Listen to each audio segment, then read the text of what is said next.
You have to understand something about leading to be able to teach Tango, in addition to following. One person said, becoming an organizer makes you an asshole.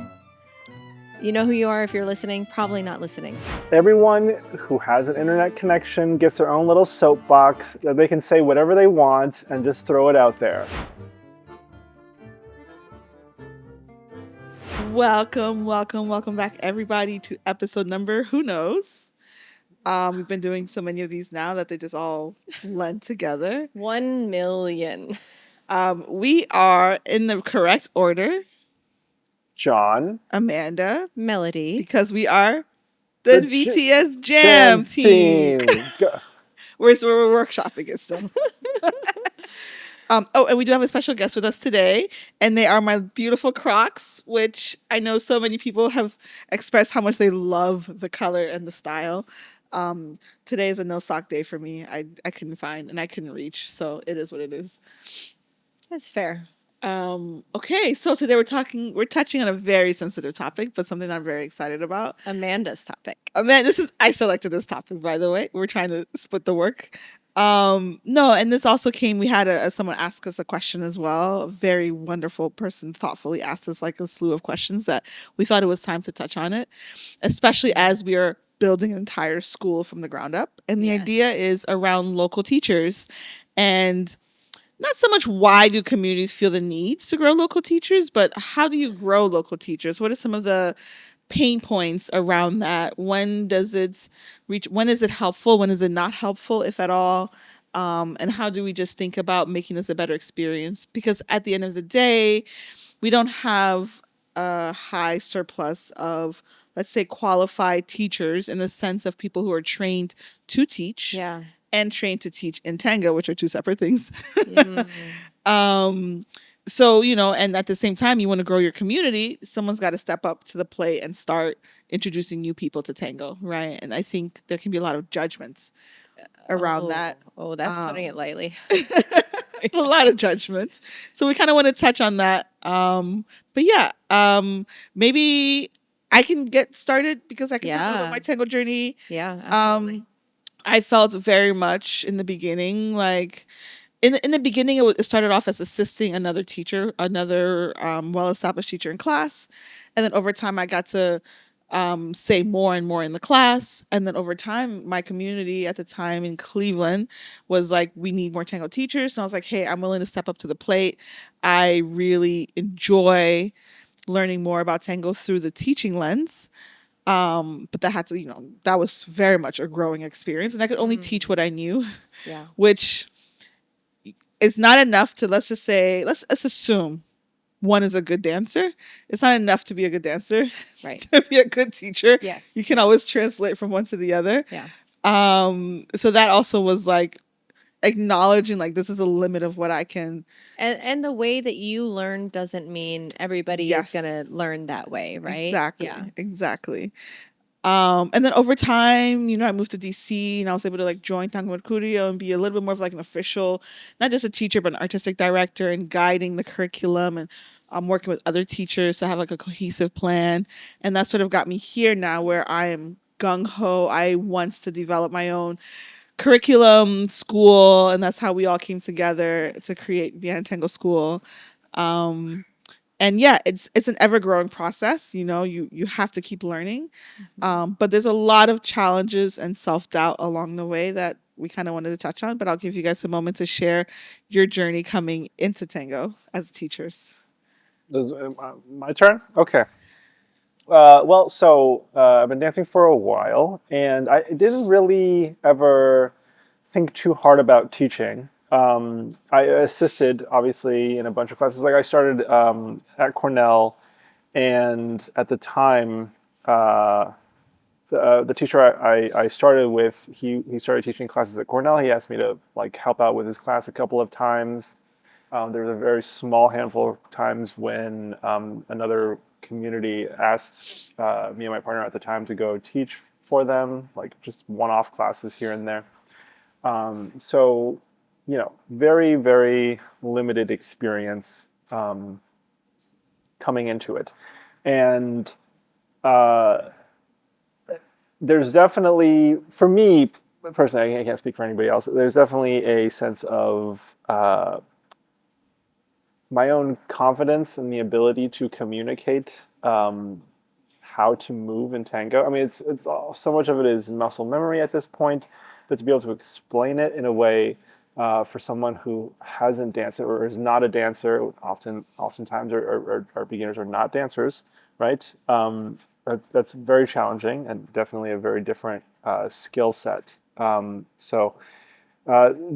a learning journey, and I think if having taken our classes with our visiting maestros and learning how to teach, I think that's very helpful because then we don't have to worry about that aspect of it, right? Like we just need to learn. It's like, okay, we understand what we are trying to communicate. We just need to figure out how to communicate that in the most efficient way possible. Yeah. Yeah, for me, I mean, I started dancing, and then at some point, I assisted teaching the free class for Mercurio. And John and I were asked to join and to teach, and John said, "No, absolutely not. I don't want to do that." and um, and then, like we said, I mean, if you haven't watched our Open Kimono episode, please go watch it. We realized that really like helping the community grow requires that people just broadly requires that people who have been in the community for their own source of pleasure and joy have to at some point give back or the community doesn't grow. And we were like, okay. And for me, I'm like, if I'm going to do something, I have to do it well. So it's interesting attending classes and instead of saying attending it to learn how I can do the thing myself, but watching the teacher and say, why are they structuring their class in this way, right? It changes your whole experience of a class. So revisiting what I had learned, but also revisiting my own journey and what had kept me motivated, right? And we'll touch, I think, on that piece of like growing keeping your students engaged and motivated. And we had some spirited discussions about how we should structure and because I have a unique memory in that I can very vividly remember exactly the way somebody said specific things when it really mattered to me. And having taken both private lessons and classes with like all of the top maestro, not all of them, but all of them that had come in this area. Like I was A good portion. fiendish. I was obsessive. I was there for the class, and if I could, I would do a private lesson as well. So taking all of that and saying, oh, why did they give me what they gave me at the time that they gave it, and how can we apply it there? And then I think it's a continual journey, right? Like John and I are about to start a program. I know you've done programs with maestros, so it's never sitting on our laurels, and Yeah, it's something to learn and grow as we teach as well. definitely. Okay, so maybe we can dive. I think the next question is around like what makes stepping into teaching hard, right? There's the imposter syndrome that we started to touch on a little bit. There's the judgment from others when they're like, that person's teaching. They don't even know. Da, da, da, da, da. There's trying to translate what you know well as a dancer, what you feel into actual like communication teaching methodology. So a lot of different things. And someone did send us an email and asked a few questions as well, which is why we got excited to do this episode. And that was around how do you prepare? So this is someone who there's clearly a need in their community and they have sort of raised their hand to step up, but they have no idea how to get started. And I think that's a pain point for many people in many tango communities in the US. And so some of the questions they asked was, how do you prepare to teach? How are our experiences teaching at first? How do you juggle teaching while working a full-time job in something completely different, right? Like preserving your energy, this whole fake it till you make it idea, because they Imposter clearly want to syndrome. give back and they want to be thoughtful about it because they don't want to stand up in front of students and say something that's wrong. And So they yeah, probably don't want to waste their own time as well, right? right. Which was around like how do they preserve their energy while still making the most of every moment, things like that. So, I mean, I think part of that is first acknowledging something that we had shared back with her was first acknowledging like the purpose and the goal and being upfront and honest about it with the people that you're drawing in, right? Like, hey, like our goal here is just to get you excited, to get you a taste of what tango is like. And just being very mindful of like your what's your limit of what you know to teach, especially and this person's a follower, right, predominantly, so that can also be challenging because then you have to if you're not a leader, it's you can't, you have to understand something about leading to be able to teach tango, in addition to following. I think leaders generally can get away with teaching leaders if you're a single teacher, but if you're a follower and you don't know how to lead, then it's much more challenging to. And so it's like, yes, is acknowledging your limitations, but then at the same time, continuing to reach out and ask people for help. Can you give me, what were your first month or two or 1 year of topics that you covered? What did you cover? What was like important about it?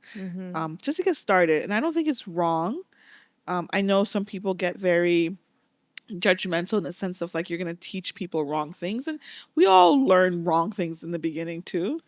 But if your community doesn't have enough teachers to sustain, and it's not feasible to keep to only rely on visiting teachers, because it's Then even somebody from has a to do learning it. Yeah. perspective, visiting teachers are great for inspiration, but unless they're doing a residency, they come for 1 week and they're gone. That's not teaching, right?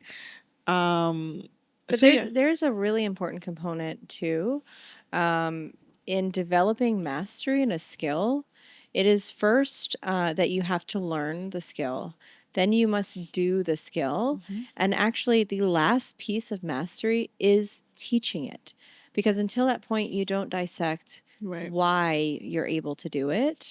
I would say that and maybe are we going to dive into kind of what we've learned works to Yeah, grow for a sure. community? So we'll put that out there in a few minutes.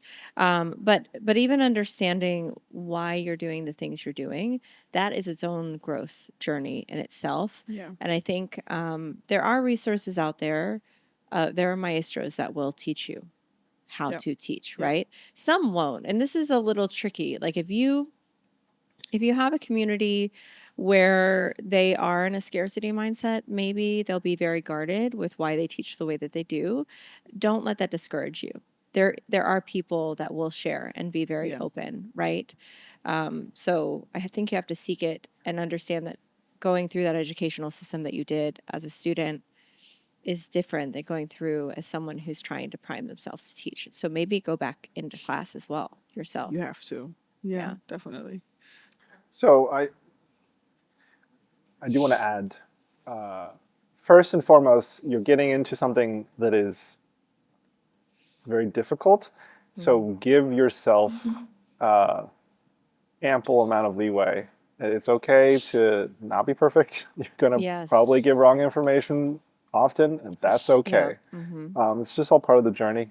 Yeah. And you'll learn from it, hopefully. Yeah. And every class you figure out what you did, what you liked, things that you did that you liked, the things that you did that you can improve on, and then you tweak it, and then next thing you know, it'll be a much better product for your students. I think in the last episode I was saying I had a rant that I wanted to make. So as part of us starting this school and teaching, like we've talked to teachers, it's as we said, it's a passion project. We all have our own lives and full-time jobs outside of this. So a big part of what we were trying to do is trying to find balance and trying to find people in the community that we can bring in that can help, if not outright teach, but certainly assist to maybe balance the class. And part of that is we talk about how we want to teach, right? Like our curriculum. And that ends up being long conversations about how people think tango should be taught, right? People have strong opinions People- about how tango should be taught. People have very, very strong opinions, and it's not even just it's people who've been dancing for a long time, right? Like very, very strong opinions, And teaching. And people that have been teaching Yeah. for a long time have strong opinions. and we always come up with this metric that, you know, it's 5% retention, right? 1 in 20 is if you're getting 1 in 20, you're doing great. And And just to be clear, that is not what we are saying is no, no, great. no, no, That's no. in the conversations with people who have been teaching for a long time, Yeah. over and over, repeatedly in those conversations. They are saying, yeah, if you keep 1 in 20 students, you're doing swell. Yeah. I'm going to say, no, you're We've not. dispelled that. Yeah, we're saying no. But that's just, first of all, the fact that people are just taking that at face value and accepting it is wild to me. That's not They're saying like this thing is really not working, but right. that just must be the universe. So let me keep doing the exact same thing. Right. And that's insane. That's not sustainable. Yeah. I think that's Not if your goal is to grow. well, but the thing 'Cause is, some people might come in with the. I no, no, no, no, wouldn't no, be no, no. surprised if there was some. I don't even mean. Even if you are a full-time teacher, like 5%, maybe you can get enough. You know, you can spend enough time in class and get enough boots on your dance floor where maybe that'll work. But like for us, where we have our time is very limited, if only 5% of the people that walk in the door ends up staying, that ultimately, I don't know about for you guys, is not going to be worth it, right? That's not long term. That's not anything. So I think we hear these numbers, and then it's, you know, we gotta think about this, because we can't accept that this is just the reality, because otherwise what we're doing is just entirely futile, right?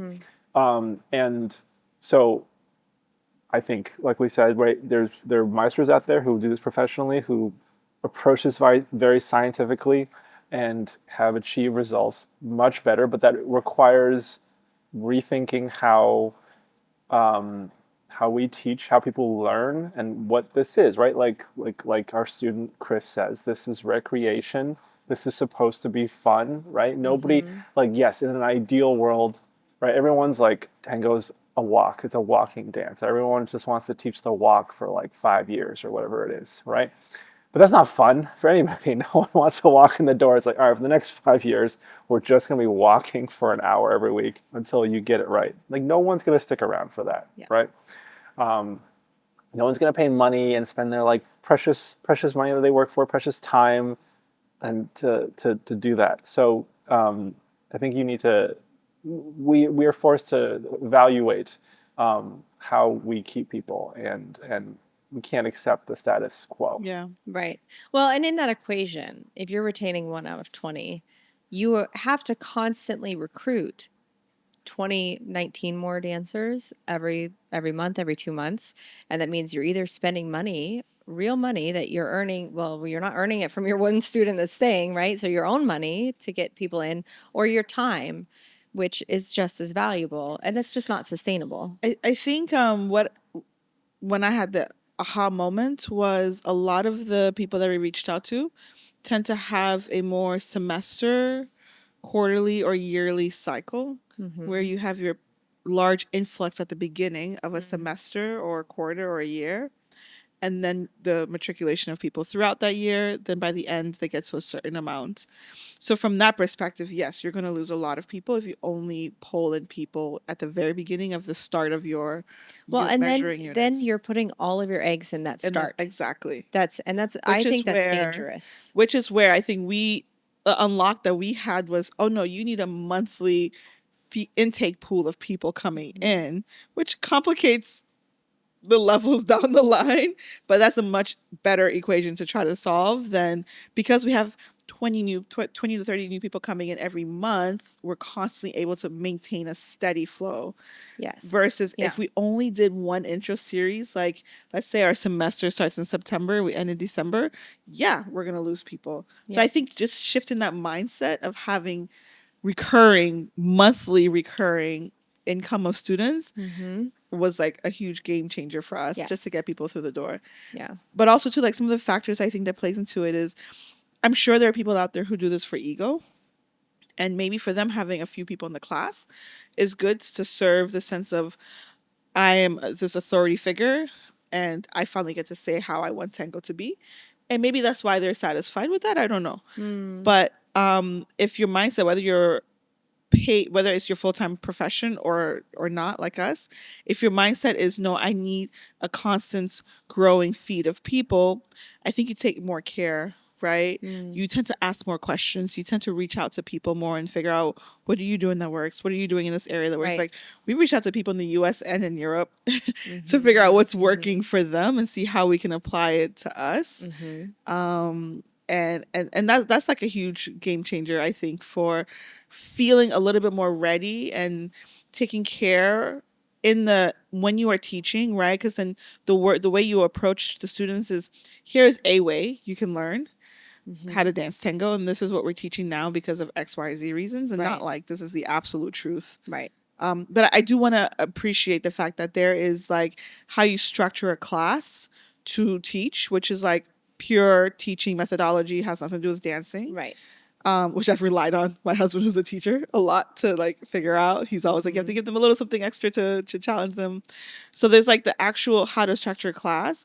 Then there's like, how do you structure your tango journey curriculum, Yes. which is like a whole nother puzzle to figure out. with And a it's lot of strong opinions. a lot of strong opinions. And I think that's an area though where you can either go with something with like, people already have their programs and their progressive series, go learn that and use that if you want, or go create your own, which takes even more time and effort. But that's more accessible, I think, Right. if you reach out to people that you know that teach progressive from beginning to intermediate, let's say. But it's like that, figuring out how to divide up the class time and make sure that it's both students feel a sense of accomplishment and a tiny sense of challenge, Yes. and they're having fun. And that's, I think, the piece that's like, that's what really, I think, differentiates a lot of tango professionals, even the ones that have been dancing for many, many years, the ones that are good teachers versus not as great teachers, but just great dancers to watch. Yes. Yeah. And that's the piece where, if we're not good at it in the beginning, I think it's okay to like try and look it up online. Now we have so many resources, right? Oh yeah, there are people that have put their whole curriculums online. Exactly. Yeah. Yeah. Yeah. And then you can invest have to to. learn with teachers. I think the other thing is you have to gather as much data through teaching. Yeah. And this is the other piece with like, if you taught a class and one person stayed, then the data from that class is it wasn't successful.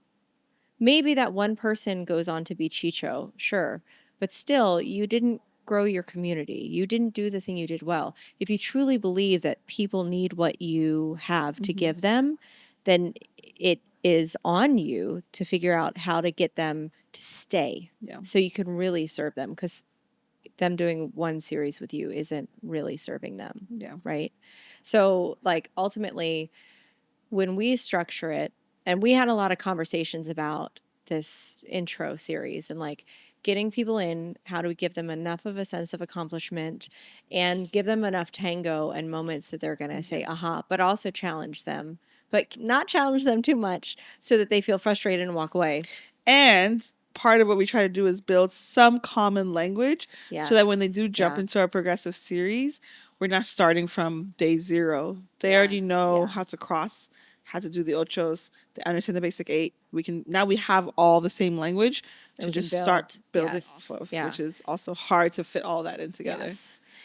But we also, like John said, we can't bore them, because we have had students leave when we know what we're teaching was advanced topics, deep advanced topics. We could see from the students they need that education, but their perception was, this is too easy. And we know maybe in 10 years' time, they'll hear it again and they'll be like, oh, now I'm getting it. Yeah. But at that moment, we weren't delivering it in a way that they felt it was challenging enough. So it's like such an interesting thing with so much judgment out there, that I was having a conversation and the comment was, oh, well, maybe when you have a different goal, you teach differently. And the underlying, what it was explained to me later, because I didn't perceive it. I thought that they were like, oh, they didn't understand that we don't actually draw a salary from this at all, right? And so they were assuming, oh, we're doing this to try to grow something to make money. And when they understood that, I think it maybe changed the perception. But they thought, oh, we're just trying to grow this big school, so we're doing it in a way that'll just keep them in the school so that we can make money from them. And in fact, no, we're like, no, we got to structure it in a way to retain them so that they can actually start the journey of learning tango. But we can't do that if they all leave Go to after the first milongas. series and get to the milonga and Get them deepen. feel comfortable enough to not scare them away. We have planned field trips. Exactly. Already we see some people starting to venture out to the community. Yes. The other milongas, which Yes. is so nice to see. I would, for me, a moment of pride would be walking to Pablo's Practica and seeing, oh, half our students are here. Look at that. And people recognizing like, hey, those are VCS students. Like seeing our students in other milongas will be amazing. Yeah. And sending them to other teachers too, because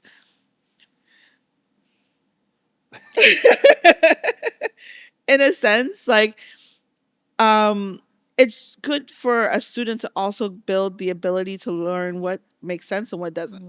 Like, you don't need to know tango to know if someone's talking bullshit to you or not. Yeah. If their logic doesn't follow, right? It's like, and I think we have enough confidence and trust that, like, if they go other places, they'll be able, once they have like a good understanding here, they'll be able to sense like, oh, okay, I see this builds off of what I've learned, or I can see how this like is expanding. That's great. Or this actually isn't making any sense to me, because that's important. We sometimes spoon feed too much students. Yeah. That they don't learn that ability to start to take a proactive approach to their own learning style. And to your point, I think we've been very fortunate because the teachers we've reached out to are teachers that have multiple years of data that they have intentionally analyzed. They've intentionally made like they've done experiments where they've like changed certain variables. Am I turning the mic? Where they've changed certain variables to see what works and what didn't work, right? And one of the key things that we've learned is, in the beginning, choreo works. Yes. Choreo works. And this is something this is where like this must be wrong. Like, maybe it's not business, but it's like the teaching methodology versus like the tango methodology. It's like it's so much information overload to reteach someone how to walk. Like, the mechanics of it is something that we finally figure out after like year 5, maybe, what it means to push off of the floor and to change your axes. And they're not there yet. They don't care enough to learn that stuff, right? They just want to feel like they're moving. They want to dance. Yes, they want to dance. To dance. But because of the way tango is, it's hard to get them to dance if they don't know steps. Well, and if they don't know, if they're understanding, their expectation when they come into class is, I'm coming in here to learn a dance. And then we say, cool, now walk.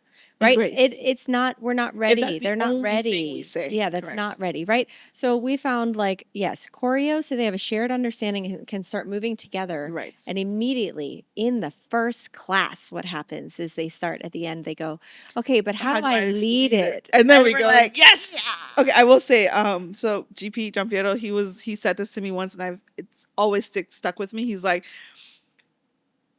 get to a point where people are asking you for more. Yeah. Then that's when you give them more. And they're ready. Don't give them more upfront. Yeah. Because it's like they're not ready for it yet. Yeah, they're not. No, they've not been working on their body and isolating movements and trying to figure out their own posture and, the tilt of it. No, that's overwhelmed. That's like waterboarding them. Stop it. It's not like you can see it in their face that they become overwhelmed. Yeah. And then they don't come back because that wasn't fun. No, you got to give them enough tools that they feel that they're dancing. And sure, in 2 years' time, they're going to be like, they're going to look at that video. Right now, they're super proud of the video. In 2 years, they're going to be like, oh, right? And we are looking at them like, oh, look at our students. I'm so proud, right? Because like we see the beauty in it and they can move together, right? That's what they need first. And then over time, like we can't expect their embrace to feel like they've been dancing 5 years in the first week or month or year. Like that's absurd.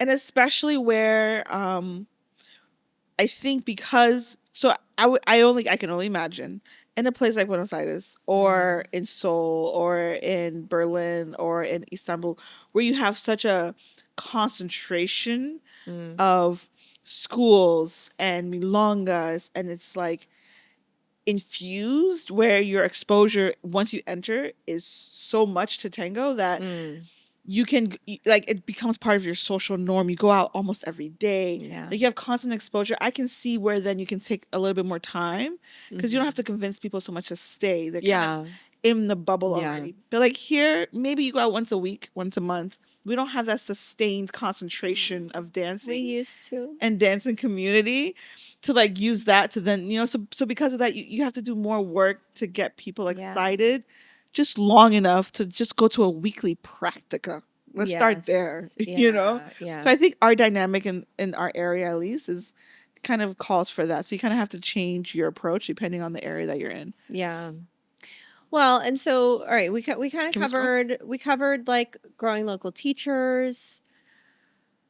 Oh, this next question. We have the questions over here on a screen. We have to because otherwise we'll get a little yeah. bit carried away. Well, and we're already like almost nearing time, but we got more to say. So let's keep going. Okay. Let's keep going. You can cut all my early intro stuff. At what point does growing teachers help the community and when can it start to hurt? Meaning, at what point do local teachers that are emerging in the scene, when does it start to actually maybe produce some negative tension? For instance, people who, and we all know those teachers in every community, or those people who call themselves teachers in every community that have a lot of ego around what they do. And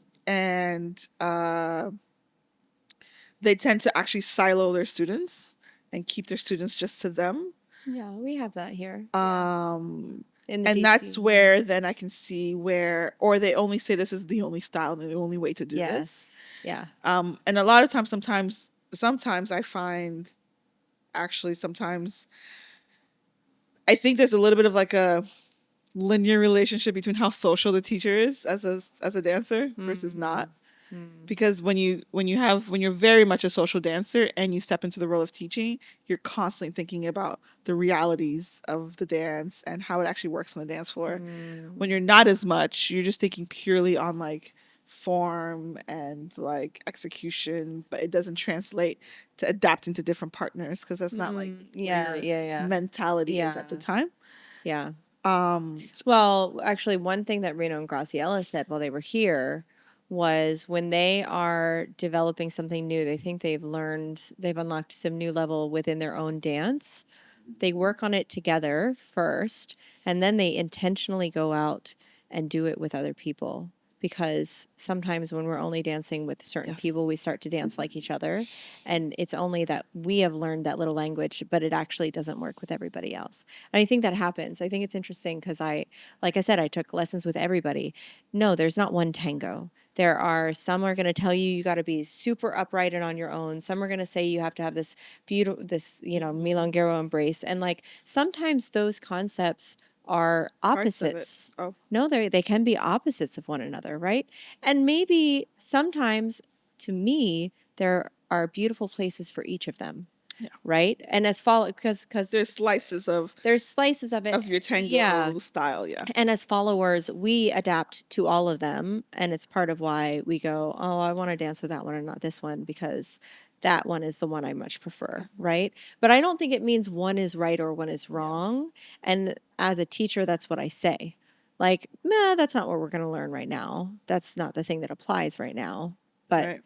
it doesn't mean it's wrong, So And just a different layer of communication, because a lot of times what it is, and when I give privates as well, I hear, well, this is what I learned, and I'm like, technically that's not wrong.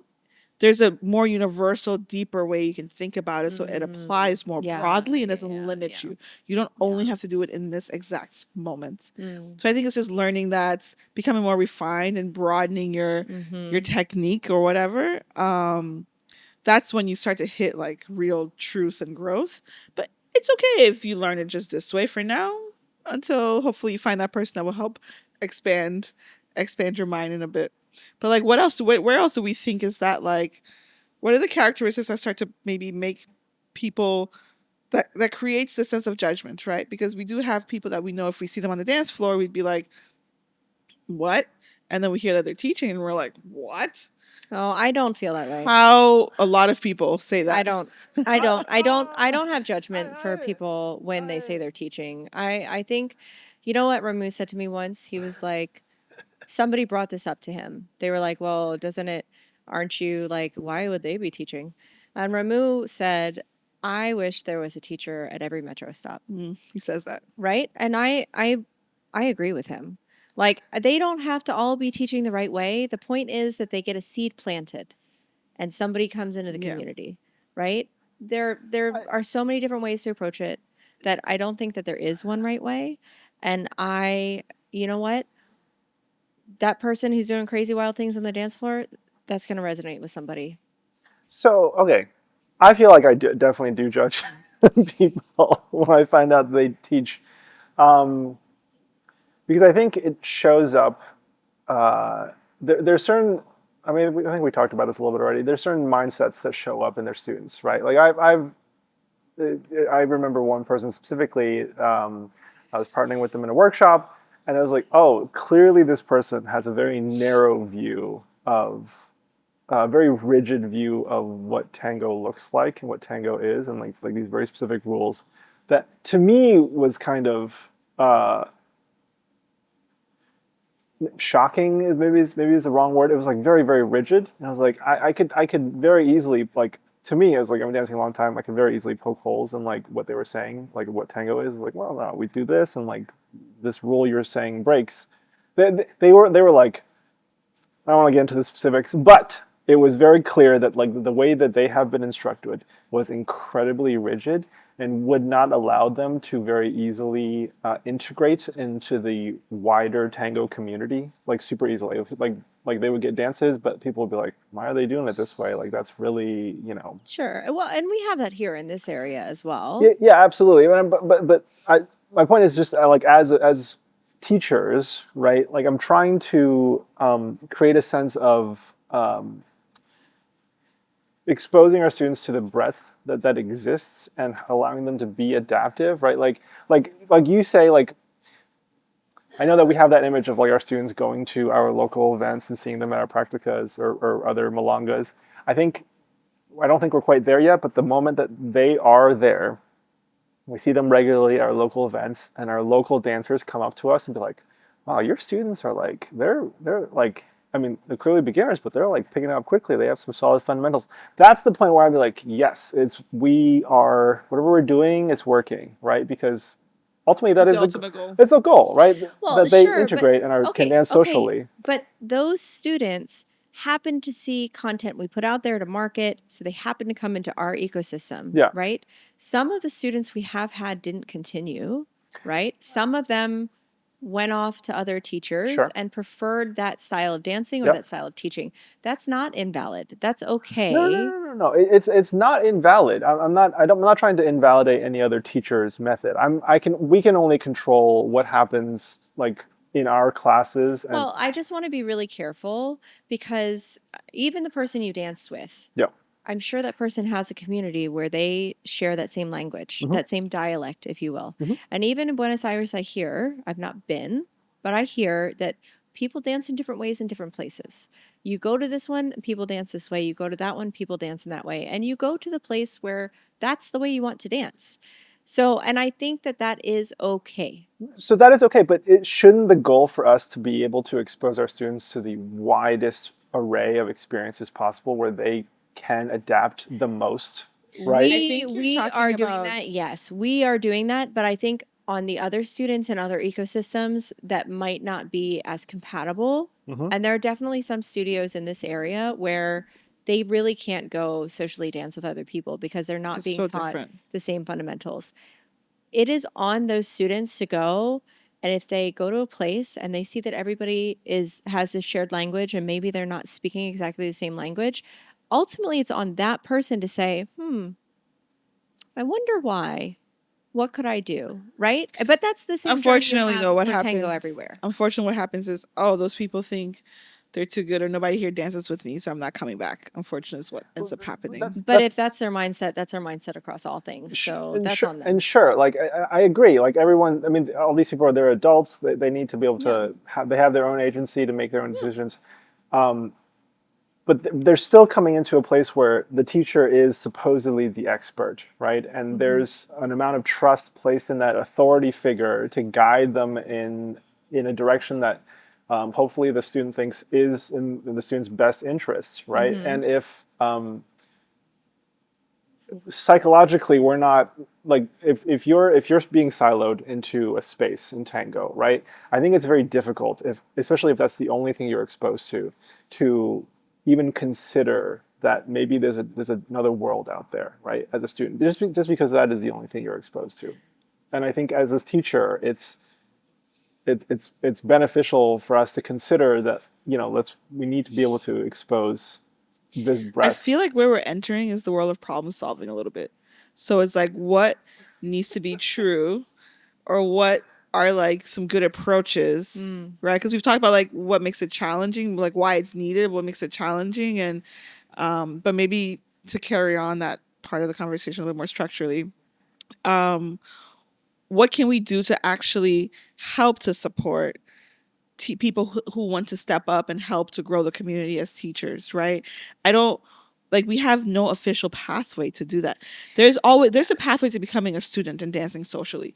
You find Right. a teacher, you learn, you get to the milonga. There is no pathway to become a teacher. There's no pathway to become a DJ. Everything's just like here's this a Yeah. mess. Yeah. Pick, and if you can figure it out, great for you. And if you can't, like that's what we're missing. Well, I see Mercurio's trying. So the Okay. local nonprofit, they're trying. They have a teacher training for like, you want to teach beginners, we'll help you. Here's a class on it. I'll give you the base curriculum. I think that there are people that are trying to do that. And I know like John and I are about to start a program, and you've done a program. So I would say in this case, I would go to people that have been doing it for a long time and have found success, that they have grown a community And then they're they so know, happy about doing it. and they're happy about doing it, and that they're willing to share. So those do exist. I know there's a German couple that they have been actually teaching teachers for a long time. Oh, They were on a podcast. I'll get you. We'll try to find their names and try to put them in the description, but no promises. Sorry, that's John's job. So You brought it up. yes, yeah. So what? But I will say, like, because we are newer in the journey, I don't think we can be teachers. no. No, but we can We say can provide the space though. we can provide. Well, we can provide the space, and The we can say organization. it exists. So it exists. You have to find it, right? I also think I think the lowest barrier of entry, the lowest hanging fruit is just to ask. I mean, people take privates instead of taking a private on things you can improve with your own dancing. Take a private on maybe how you can teach On different. teaching, yes, Yeah. yeah. If the maestro is open to Yeah. it, ask them. Yeah. And that's for something that you teaching can do so easily virtually, Yes, which means yeah, there's so many more people you have access to. yeah, exactly. Yeah. I think there's also this piece around apprenticeship where we try to do it. And I think almost all tango schools try to have a certain group of students that become, let's say, volunteers in a sense, like they'll go back to prior levels and work with the new joiners so that they keep Yes. building, but then you also have like additional help in the class, and hopefully Yeah. those people continue to advance. Well, And and then sometimes those new dancers feeling somebody who knows how to do it better is the thing yes, that keeps them. yes, yeah. So it's a vital piece of the community. And there's this piece of apprenticeship that I learned once at my prior job where we were building out this whole apprenticeship model, and this idea that every person has the ability to be a learner and a teacher. So like, and the idea is, especially if someone's new to like the working group, you may be new. You're not a child. You're a full adult. You may be new to that context and to that style of working, but you have an array of experiences that you bring also that you can actually translate to others that are, let's say, more senior than you are. So there's always something to share. So for those who are like, I don't know enough, you may not know enough tango curriculum, so you need to go and find one online or talk to someone and learn it and teach it. But there's probably something about your personality, your sense of organization, your way to communicate that is already pretty well baked that you can share that in the experience. Yeah, I like that. Yeah. Yeah. All right. Any other follow-up questions here? Ooh, yeah. Who actually gets to say whether someone is ready to be a teacher or not? Well, nobody. What happens when the community disagrees? Nobody. Tango Mafia. That's what we need. The governing body. I wish, you know what? Okay, so in my dream world, we're going to create this Tango Council. And within this Tango Council, we're going to have a like teacher training support group or program that at least creates some standardization of training across all of the schools, right? There's got to be at least one teaching couple that everybody can say, yes, if you've learned from this person, it's good, right? You hire that person to like give some standardized level of training to everybody that comes in and wants to learn how to teach. So now we kind of like can, there's still your own flavor, but I mean like the methodology of teaching, the approach, some basic curriculum to get started. So at least there's some standard level of quality across all the way from Virginia to Maryland to DC, right? So that way we can bring in more people at like a somewhat standard way where we have a shared communication, shared language that will help with the integration. I don't think there's anything wrong with that, and that's just to get you started. Maybe this council can provide other avenues. Here's 3 more advanced teachers that we think would be great, but you can find your own. But like there should be something to help people feel like, okay, I've taken like at least 2 months of this teaching course. I know how to get started. I know 3 basic things on how to start the class, then go off into the community. That might be a good way to help people who want to start, to provide resources in that aspect without there being a, well, you don't even know what to do. How are you going to go explain that to someone else? Because a lot of this we have to figure out for ourselves. Yes, but I also think like people just need to stop being so judgmental. Like That's- why yes. that because that judgment is just a reflection of themselves. Yeah. It's a reflection of their own insecurities. So just stop. Like somebody else teaching, how does it impact you? It doesn't. Let that and everybody will be bad at what they start. Yeah. Like you have to go through and learn from it. Like everybody's going through this Dunning-Kruger curve, right? Yeah. So like just let people live and stop being judgmental. I think I'm thinking more from the experience of the person who wants to do the teaching, for them to feel some sense of confidence to get started, or even some place to get started. So they're not constantly like every person doesn't have to reinvent the wheel every time, type of thing. But definitely agree about the judgmental thing. Yeah, Like, yeah. I mean, I think we've said like mentor, reach out. I don't think you have to rely on seeking out like the entire curriculum because you're going to start by teaching beginners. You're not going to start by teaching advanced dancers, right? And you're going to learn from teaching the beginners. And ultimately, with everything that you want to do that feels intimidating, there will always be a reason not to do it. So just do it. Just get out of your own way and do it, and you will learn along the way. If you care enough, Brought to you by Nike. No, but we talked about this before, John. Remember, like teaching beginners is so much more difficult than teaching someone who's already in the Tango space. So even just having some standardized course where you learn what are like the basic words that maybe people have come together to say like these terminologies appeal to people who have never heard the word axes, embrace, connection. Like those are very vague terms. How do you say it to someone who's, because if you go to a salsa class, they're not talking about these things. They're talking about like, okay, we're gonna like spin here, hold your partner here, take 2 steps here. It's so accessible. I feel like we make it so inaccessible to beginners because we don't know how to simplify the language for beginners too. So I don't know. I'm just putting it out there. If we're gonna expand and continue growing, I would love for us to also help be facilitators of bringing, standardized teaching to the area. And I think, I mean, we're going pretty long here, but so I feel like there's always this little bit of an elephant in the room because none of us are Argentinian. None of us are, like even Latin American even, right? And then I think there's always that sense of, it's called Argentine tango. Yes. There's a certain sense There's of a black woman teaching you, a Chinese man teaching you, a white woman teaching you. Right. Like, but tango started from Afro-Argentinians. Thank you, but nobody knows that. Okay. Yeah, there's a beautiful history written. I have more online. right to teach tango than anyone. I will actually, we will add this in the description. There is a beautiful history of the roots of tango and how it was the rhythms of the Afro-Argentinians, and it was men dancing in the waiting room of the brothels because there were way more men than women. So, and like the way that it started, it is fascinating. And one of the most important things that I learned in that history is that when they wanted to start making this dance something accessible to not just the lower class. They said, oh, we got to remove the Afro parts of it. Of course. So let's make it not Afro. Let's remove the cuts and stops. So an otro cortado was too intimate. We can't do that. We do that otro cortado all the time like the one now. that It came everybody does. back, right? So like what is tango has evolved over time. No one person now gets to say, I'm sorry. It's global. It evolves everywhere. It is exactly what John Piero said. It is a flame that passes. And once it passes, you do not get to define what it is anymore. We gotta get him to watch these. That's definitely well. That's my point. Is that I think there's going to be there are a lot of people with a lot of strong opinions about Non-Argentinians teaching.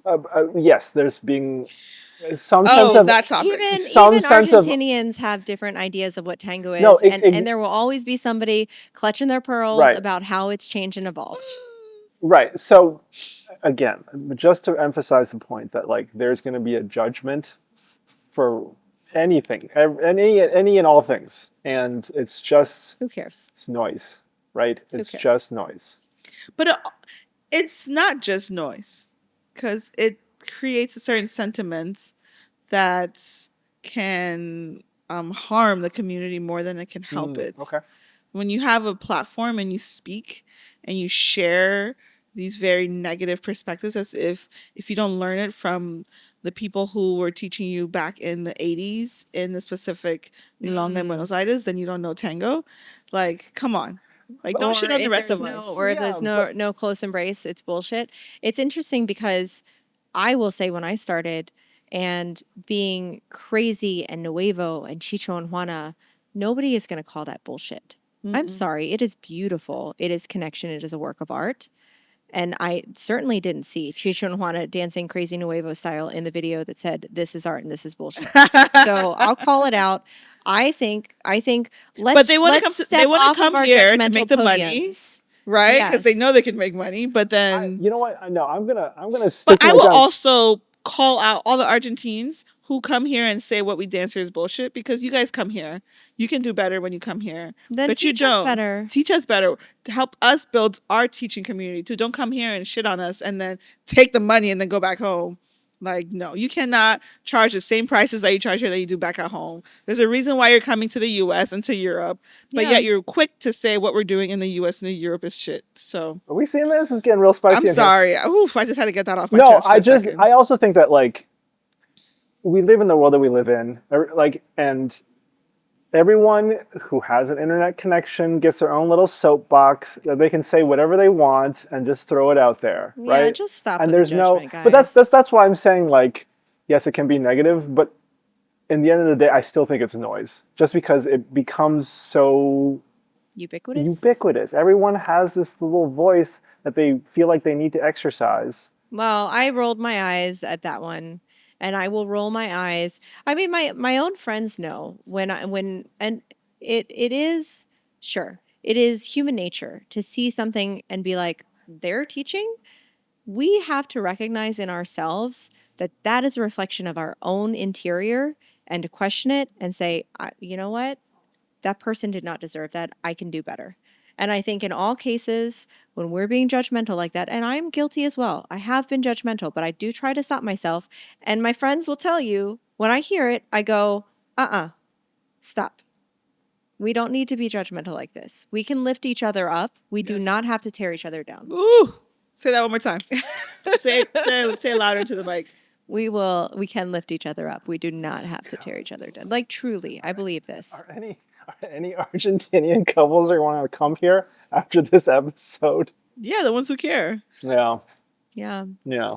I mean, the ones like, look, we know that like tango has evolved. Tango is not one tango.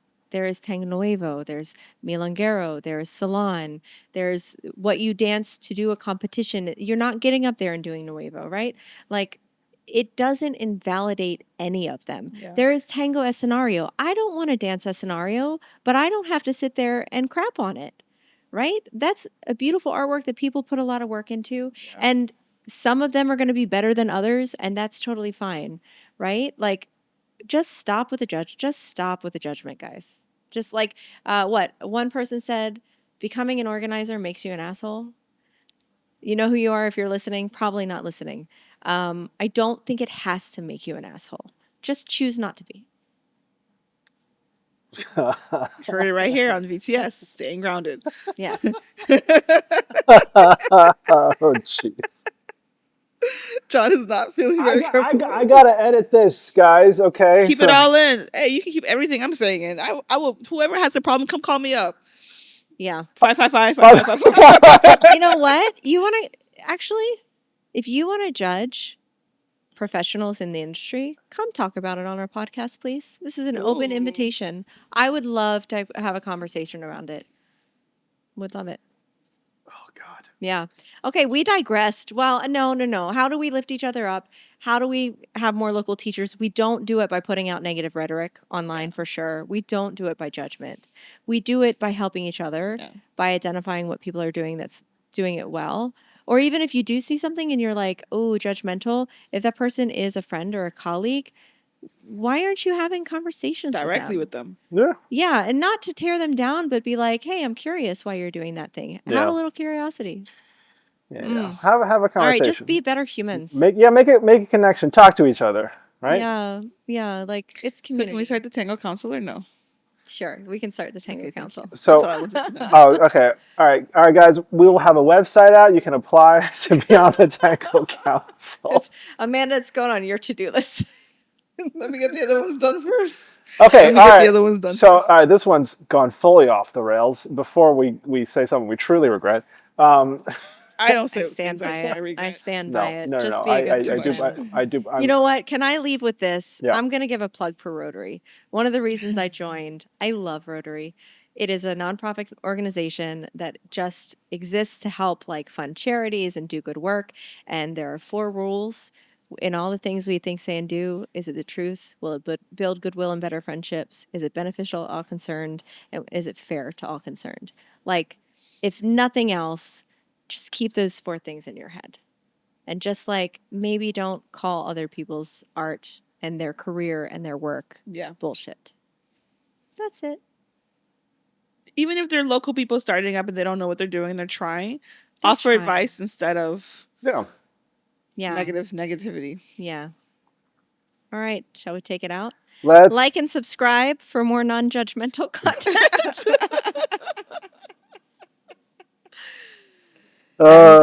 And we'll see you in the next. I can't wait to see this episode when it comes out. We'll see you. When does this come out? I have no idea. It's gonna be such a long time. I'm not. By the way, she's not gonna be in here anymore. To all our viewers, I apologize. I'm the one who edits the podcast. I know it's not been the most regular. Life has been busy. I haven't forgotten about you. I'm gonna do my best to get these out as quickly as I can. Okay. Bye. See you next week. Not too quickly because we can't record anymore for a while. Please. Okay. I can't promise. I can't promise we'll see you next week, but we will see you as soon as we can. On the next one. Yes. Okay. Bye. Bye. Okay. Thanks for tuning in to Staying Grounded. If you like this episode, please subscribe and give us a like. We would love to hear from you in the comments, and we'll see you next time.